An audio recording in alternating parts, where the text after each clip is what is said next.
Welcome to Game Oven, a collaborative storytelling collective building a world one game at a time. This week we will be playing Godkiller by Connie Chang.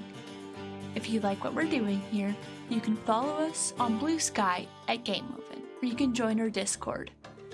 And check out our Patreon at patreon.com/GameOven.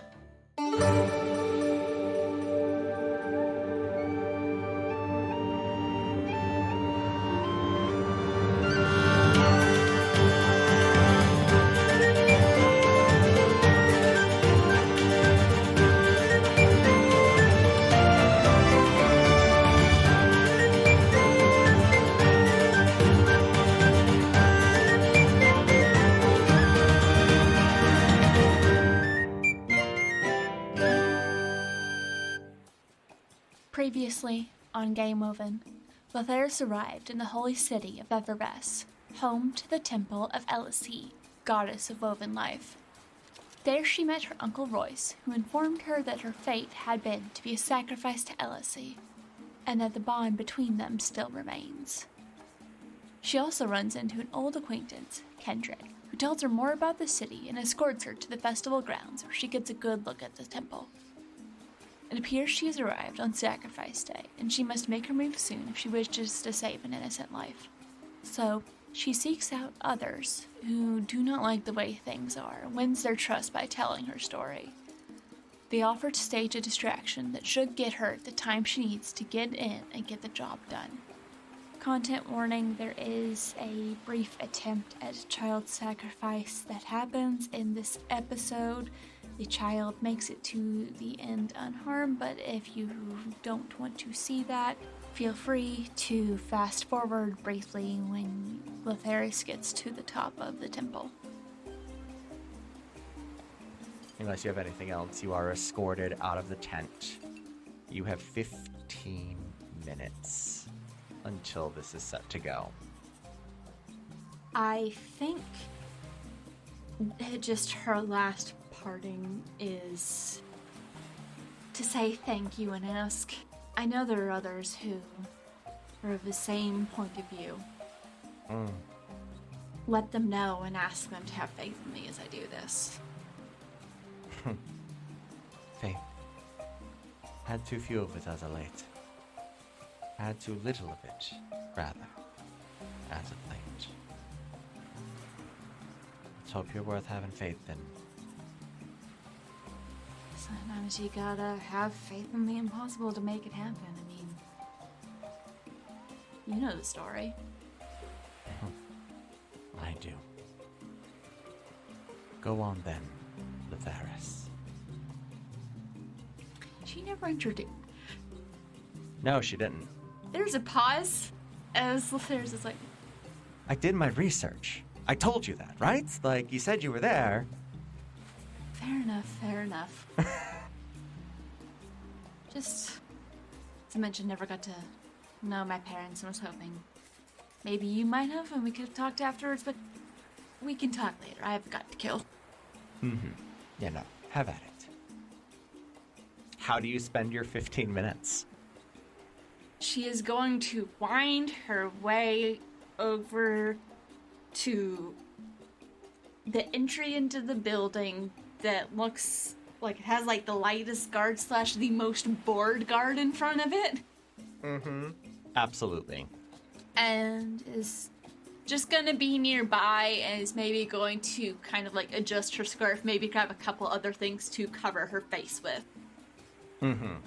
Attempting to not cover in the way that the undead have, but sort of mimic styles of like other people who live live in the area or something like that. Trying to blend in and obscure her identity without looking like she's trying to blend in and obscure her identity.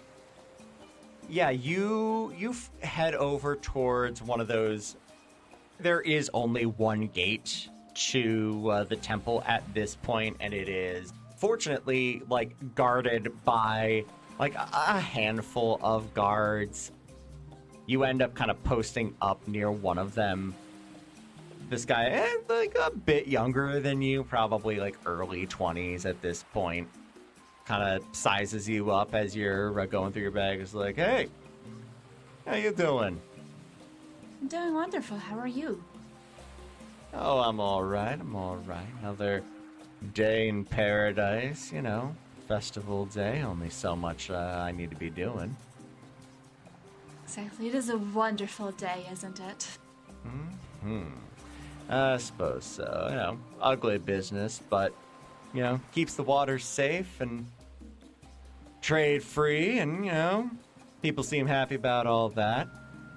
Shame it's got to be this way, but, not much for it. What can you do when that's the way it's always been? I don't know any other way, at least. This guy you're getting, like, kind of jock vibes off him, but, like also just kind of inarguably handsome. Not gonna lie, I was about to say, getting the vibes, if I have to stab him in the neck, I won't be that sad. Fair. Litheris is no longer that kind of distracted. She's got Wilo back home. Uh-huh. And I think one of the things she'll do sort of before everything pops up is pray for guidance. Probably either sending a prayer in the direction of Wilo, or she has some sort of affinity with the god of the afterlife. She does worship a god of the afterlife, if only to help her parents have a better afterlife for what all they did to help her. Just sure. Asking for help in fixing this horrible thing that should never have been allowed to be. You reach out to Nyx, NYX, who is a old god of transitions. It's one of the few things that your father left with you is this belief in Nyx. Mm-hmm. And you pray for guidance. I guess we kind of answered the question of... What is the god that answers? Well, what kind of god answers your prayer is the kind that she was reaching out to. Mm-hmm. The kind of god that... Like, you feel Wilo try to step in. You know that sensation. Mm-hmm. But Nyx, you can feel... Nyx is an old god. And a powerful one at that. And you feel their force press in over top.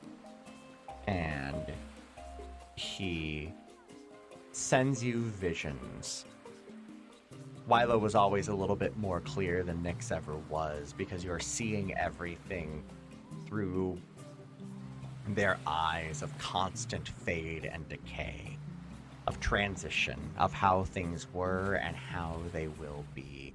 You see a vast pool of water, not wide, but eternally deep. You see this being of water and flesh and bone rising, and in its hand you see a spear carved from stone and bone. You see this thing plunging into its body and your body. You see it rending Wilo's work, the first miracle of the god of industry, as if it was nothing. You see it diving into this figure of bone and flesh and water and golden blood that you are all too familiar with spilling forth. You see this golden blood and the dark crimson of your own intermingling. It is impossible to say what will come next, but you know what will come first. As the tent explodes, chaos reigns in the festival grounds as everybody starts running chaotically. The guards that were standing next to you pick up their swords and shields and spears and immediately march over. One of them shuts the gates and locks it and turns and bolts. What do you do? Very briefly, says, thanks to Nyx. I love you to Wilo. And she's gonna go after the guard to try and steal the keys. Okay. I think this is act impulsively. Because I'm like, I get the feeling I wouldn't be able to pick this lock even if I had the time. No, I would say, like, on a very brief, like, just looking over, your options are either try and scale the gates, which would be very obvious. Hell obvious. Or grab these keys. Like, the keys are probably your quickest bet. Yeah. So, with that in mind, you're acting impulsively, so describe the emotion that is driving you and answer one of them. Right now, it's focus and determination. I have a job to do. I can't do my job unless I get into this building. Correct. And the advantage that I seize is the darkness and chaos and all. I imagine there's a lot of people running around, so I'm able to slip in, and even if I have to, like, pull the keys harder than I mean to, we'll at least be able to obscure who did it. Sure. I was hoping they were going to be stupid, Uh-huh. but I wasn't that lucky. Nope. You were not. I'm trying to remember. How much strain are you able to take on? I believe it's at the 5th strain that things get bad. Okay. I say, looking at the Crucible moves, and it says suffer your 5th strain. So Yeah, there we go. That sounds about right. hang on, I have more notes on strain here in my cheat sheet that I made for myself. Smart. I will say the trouble that hits you hard and fast is that guard does catch you on your way out. You grab the keys and he turns around and is like, hey! And as he turns, he has a mace in his hand and it just barely catches you.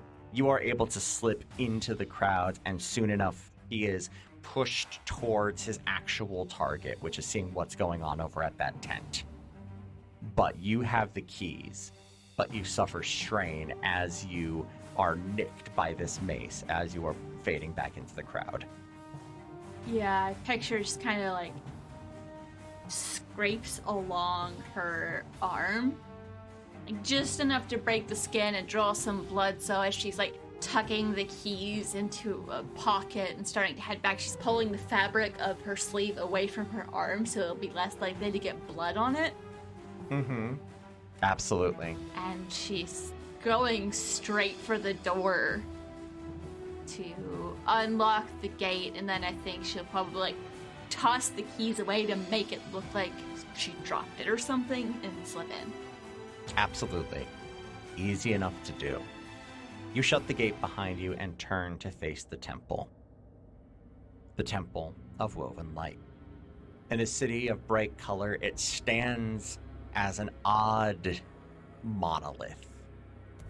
White stucco pyramid, tiered in different levels. 5 stories tall, with doors at each one. There is, or was, a heavy guard retinue all throughout, but with the explosion, things are a little bit more chaotic even in here. The sound is impossibly deadened behind you, as if you had shut like an actual proper door. The grass in here is neat and manicured, only so tall. And you look around and you realize that you are essentially alone. What do you do? Well, I was just reading, and my divine triggers when you overcome a dangerous obstacle with nothing but your moral wits or skills awaken your divinity. Isn't it just? So, What does this look like? as you are alone and divine. So, with the nobody, which is the playbook Litheris is, your divinity is hidden, strange, and brand new to you. So I think she is starting to settle into her old breaking and entering ways. And she, starts crouching, running along the walls, trying to avoid anyone noticing her, getting close to it. She starts to feel... At first, she thinks it's the connection she made with Wilo on the night when they slayed Deontor. Then she realizes it's something... It's a little bit different. She still has that dark blue, like the ocean in a storm glow about her, but it's almost like blending in with the shadows, helping to hide her as she works her way into the temple to find where this god is, to bring it into this before another kid has to suffer. You move forward with your confidence set. Where do you go? I was gonna say I recognize a god, but I don't know if I quite want to do that yet. Sure. Fair. The only thing I can think of is feel something out, see if I can get a feel for where the god would be. Where is the best place for me to find her? I mean, recognize as God is not a bad way to go. Yeah, let's go for it. Screw it, why not? Risk it for the biscuit. Driver like you stole it. Yeah, you make your own fate. You don't make your fate by just sitting back and letting it happen. Okay, roll 2d6. You are definitely in their domain. And it would definitely be bad if you didn't know. So 2d6 plus 2. Yeah, as I say, I don't think I'm familiar with their gospel. No. No, I got the Cliff Notes version of what's happening and what I might be able to stab them with to make them stop, so... That's still an 11, I rolled a 9. Hey. So overkill. My divinity is actively trespassing against them right now. Yep. This feels familiar, doesn't it? Oh, yes. Oh, yes. The ground beneath you doesn't shake, but undulates. It ripples as you realize that you are standing upon the ground that is that of a goddess of the sea. And she is before you in that temple. You realize, you think back to the visions that Nyx sent to you, and among those visions was a impossibly deep well of water. You realize that well is within, and she is within that. So I need to go down. You need to go in and down. I walk in. Not like walking down the center of the courtyard. I'm a thief. I'm not stupid. You are moving as stealthily as you can through a very well-manicured yard. You take the stairs a few at a time, climbing up this 5-story pyramid until you are in the top room, where you see the priests holding the child, standing before a well, probably about 30 feet in either direction. What are you doing here? No one is supposed to be in here. I'm here to kill your god. I recommend you leave the child be, or I will kill you too. Pulls her 2 knives out, one of which has a shard of the first stone. I kind of pictured, like, in the pommel, Oh, yeah, I like that. I like that a lot. Yeah, for sure. And the other one's just got poison in it, because why not? I'm gonna say you're challenging someone dangerous. Mm-hmm. I have a backup plan if this goes south to get the kid out of there. Cool. I would say, looking at that, they don't care about your opinion, and the crowd is definitely not on your side, but they do think they're stronger than you. So 2d6 plus 1. I once again rolled a 9, so that makes it a 10. Okay, then. Google Dice Roller is only giving me 9s. Gotcha. Oh, shit. Yeah. On overkill, you push too far, your target reacts instantly and dangerously. So on an overkill, I would say you rush forward and you plunge your dagger directly into this guy. The child is dropped in the water at the moment. I grab the kid and...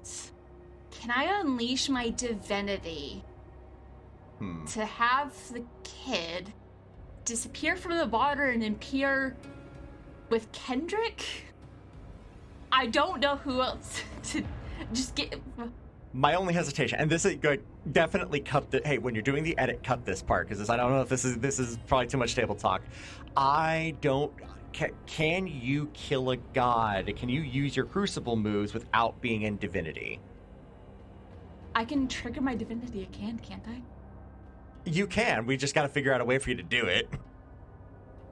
I just have to stab someone like a normal person, I guess. You know what? Use my wit. Yeah, cut back in. Sure, that's fine. We'll figure it out. The main thing is I want to get this kid out of here to someone I trust. Gotcha.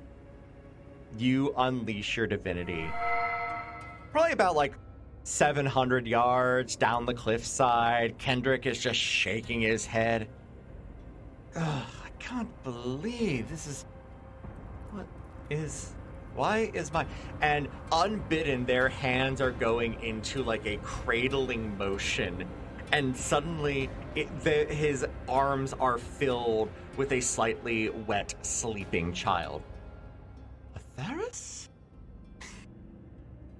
Shit! And as it cuts back in, the water that had risen up around the child lets go and falls back in. As a bright light fades. And that dark blue glow vanishes from Litheris. What did you do? How did you do that? Like I said, I'm here to kill your god. I think it's time someone new took her place. The water roils underneath you. She has heard you say this. I would like to argue that I'm also tempting fate. You are definitely tempting fate right now. Is that one of your stipulations? Or one of your divine moves, rather? I was double checking my trigger because I do have a mortal trigger when I put my own life or limb on the line to help someone dangerous. Yes. I'm helping Wilo. Does that count as helping someone dangerous? I don't know what mortal trigger accomplishes, but... Yeah, I think mortal trigger actually sends you back, from divinity into mortal, if I'm remembering correctly. So yeah, you need to overcome a dangerous obstacle with nothing but your mortal wits or skills. Can I shove him into the water? You're gonna have to figure out a way to shove 5 of these guys into the water. Because one is dead, and they are bearing down on you to shove you into the water. They want to give you to the goddess. I have a dumb idea. Hey, we're in dumb idea territory right now. Because I want to get to the goddess as fast as possible. Uh-huh. Fighting through all these guys has too high of a risk of me not succeeding and just another kid being fed into this cycle. Mm-hmm. And no one would expect it. I have a dangerous obstacle, 4 people trying to kill me. No one would expect me to act impulsively and jump into the water. I mean, yeah. That's right. And I have a shard of the first stone, so that'll at least give me a fighting chance of being able to get out once I get to her. And then I can inflict violence. So your plan to overcome this is to essentially steer into the skid. Yeah. I want to act impulsively. Okay. 'Cause I'm angry. Okay. Act impulsively. What advantage do you seize, and what trouble hits you hard and fast? Tell me which one. I'm gonna go with what trouble hits me hard and fast, and that's it. I don't know how deep this water goes, and I can't breathe underwater. You can't. You don't know how far down it is. So if I just take a deep breath and take a leap of faith with Milo, let's take a leap of faith here. And the advantage that you seize is your divinity kicking back on. You feel as you are throwing yourself in front of all of the people of your homeland, everyone that was unable to make this choice for themselves, everyone who felt trapped by their circumstance, you put yourself as an adult who has made this decision in between them and whatever is below, and you swim, and your eyes glow blue, and you swim, and you descend, and you feel the water around you grow hotter and hotter as something beneath seems to climb up. It is a mass of tentacles, but with bony protrusions. This thing is older than old, but within the center mass of it, as it rises to you, you can see a very old spear made of iron, wood, and bone. It looks at you appraisingly before it charges towards you. I had to stop myself from saying, let's roll initiative. I was gonna say, can I argue now that I am tempting fate? Oh, 100%. 100%. Yeah, you have to be in divine mode to tempt fate. But absolutely you can do that. You have no other options, and there is another god there that does wish you harm, so 2d6 plus 1. That's a 5. The fates laugh in your face, and your plan implodes. Yep. This was risky. A tentacle that you did not see whips up behind you and cracks you across the back. You don't take any strain, but you drop the dagger with the first stone in the pommel. You're gonna have to do this by hand. Yep, and at this point, there's no going back. So your options at this point are to inflict violence or challenge someone dangerous, unless you have something else that you want to try and pull. As I said, I can't do crucible moves yet, I don't think. No, crucible moves are when it is time to make a god go down. Yeah. You've got to do some more violence to this thing before we do that. Yeah, I have to inflict violence. Or challenge someone dangerous. Like, that's also an option here. There's got to be some of the crowd that's on my side. That's why I had her say, like, hey, tell your friends. Ask your friends. Yeah, no, but they're all outside. But the assistance you got is that you had basically no guards in your way. Nobody was armed stopping you. Yeah, I think inflict violence is my best shot, because they do Sure. wish me harm. It is They very do. desperate. It's very personal. Correct. No, you've got a solid +3 here, so let's see how it goes. On the dice, I just got a 10. Okay. So I overkilled. You do. And I lose myself trying to tear this thing apart so I can get the spear and end this.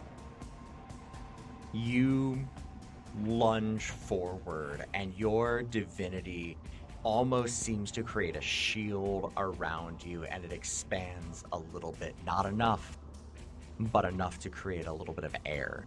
You catch a breath underwater as you rush forward, almost flying in the water, and you start tearing, not beating, literally tearing into this thing. It lets out a guttural, divine howl that shakes you to your core.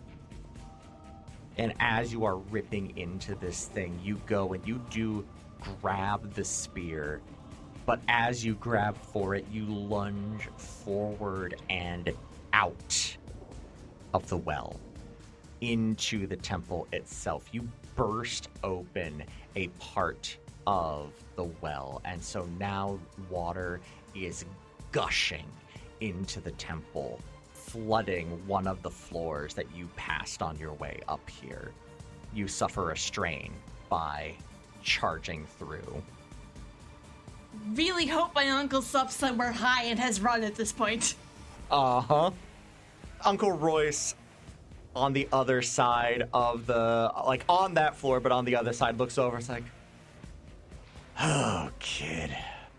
And just like goes to get a mop. Yeah, she's not gonna try and communicate with him because she doesn't want to draw No. attention to him. Just doing a musing cutaway, you're good. It's just like, oh, I hope he's somewhere safe, but bigger problems. And you dive back into the water, or yeah, I'm gonna say on an overkill, this thing is going to attempt to retreat further down the well. I'm guessing you charge back in after it. I think, because gods are prideful, Yes. and if you can avoid it, you don't fight someone on their own turf. You get them to come to you. So I think she's gonna brace up and say, "What's wrong, oh great goddess? Are you too afraid to fight someone that can fight back? Are you only strong enough to handle children? I'm going to challenge someone dangerous." Yes, you are. Yes, you are. Because every character I play, just when in doubt, will shit talk a god. Okay, 2d6. They don't care about your opinion. They do think they're stronger than you. And the crowd, though not present, is on your side. So I'm going to go ahead and say that's 2d6 plus 2. Cool. I rolled an 8, so it's another overkill. No, that's not. No, that's... Oh, you rolled an 8 plus 2. Yeah, that's another overkill.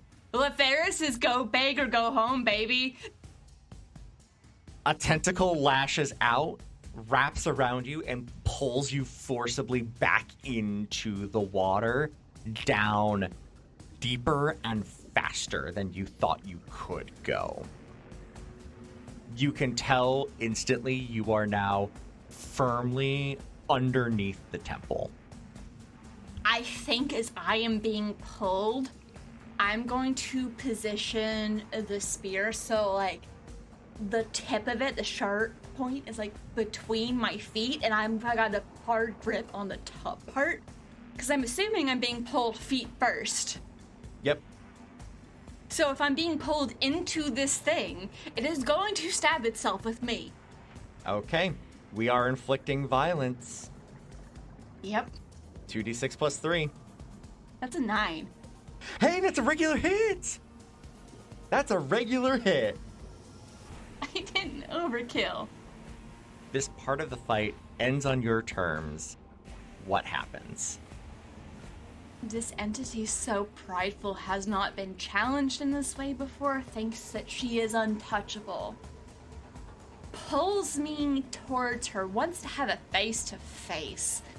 So once I get close enough and she starts to sneer and she starts to gloat, I just slam straight down hard with the spear, stab into her, and it starts to unmake her as I say, "Your time is over. All those whose lives you've stolen were not enough to save you. You do not deserve to be called a god." The facade begins to fall away as this entity begins to go into what is its true form. To many, Elacee was the woman of the sea. She literally was born from it and was the magnanimous giver. The priests saw the terrible spear-wielding beast occasionally, something that would bring power, or something that would inspire power and fear in those who needed either. But the form that is before you now is that of many. A being comprised of several thousand small, scintillating insects. Little beings, crustaceans of the sea, moving in perfect harmony. An entity that is of below. An entity that could slip in to creatures, control them, even after their life itself had faded. These creatures reach and try to wrap around you, their bodies interlocking, forming consistent, solid forms so that it can grab you and try and slam you into the wall to try and crush the life from you. You have gotten this thing into its true form. Are you going to be inflicting violence again or doing something different? I think it's time we end this. As Litheris is glowing, these creatures can't quite touch her because of the power that is coming off of her. Mm-hmm. And I would like to kill a god. Okay.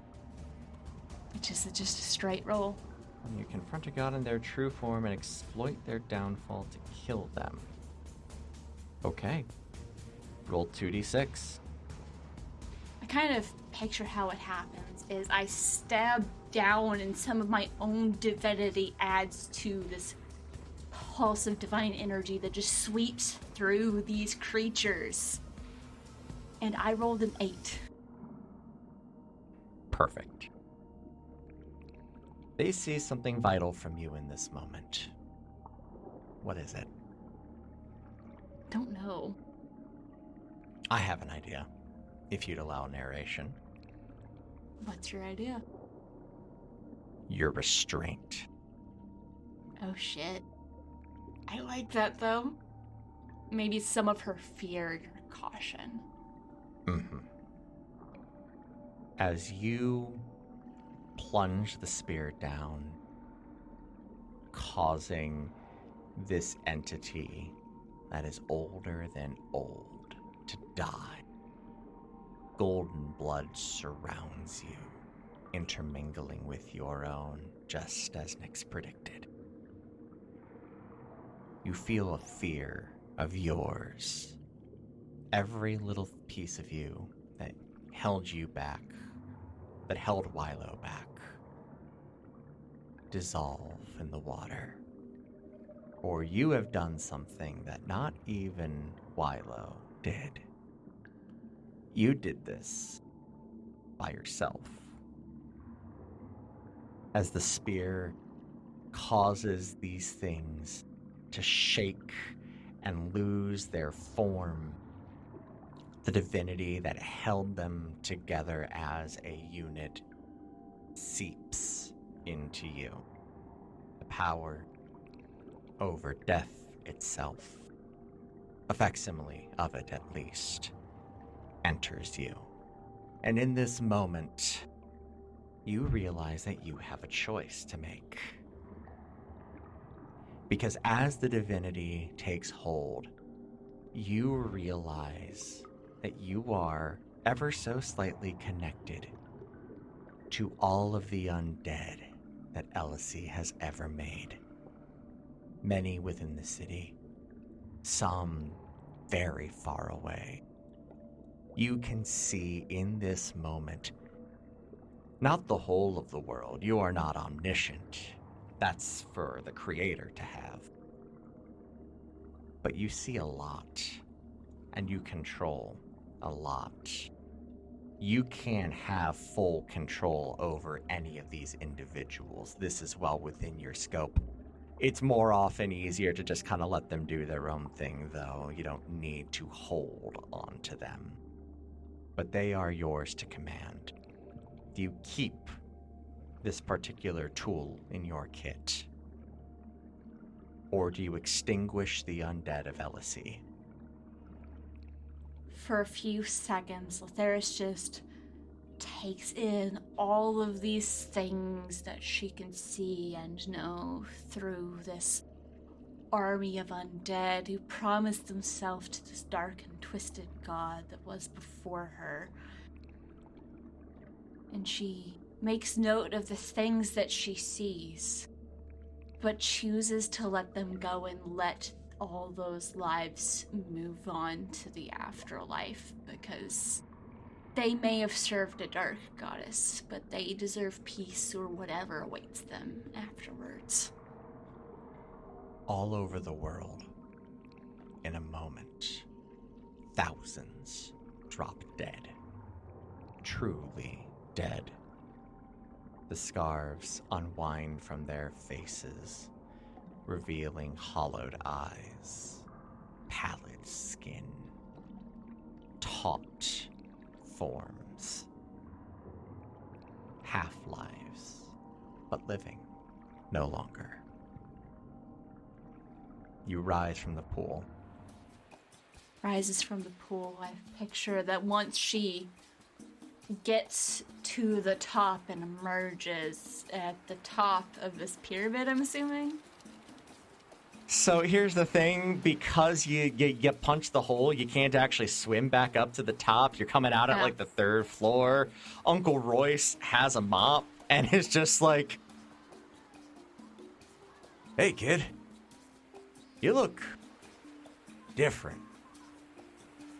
She holds the spear and like twirls it around like she's testing it out, and as it spins, the appearance changes slightly, and there are perhaps some runic carvings along it, because Litheris is familiar with magic. She may not use it a lot, but she's... Well, she's very familiar with it now. Mm-hmm. And she just kind of sets it down. I think we're gonna have a better future for this city. Things are gonna change, and the sacrifices are no more. She's gone now. Not how I thought my day was gonna end. But I'm glad it is. Me too. Me too. I should probably go check on Kendrick. I did just kind of drop a child in his lap. Yeah, alright. Honestly, not the weirdest thing I've heard today. And the squelching of the mop echoes in the empty halls behind you. She's not gonna leave him to mop it up. She sends it back into the well and repairs and... Oh shit, she always could have done that. Alright. I'll figure out what I'm gonna do with that later. We've got some work to do and some changes to make, and then... Mm-hmm. I also need to get word to someone that I'm okay.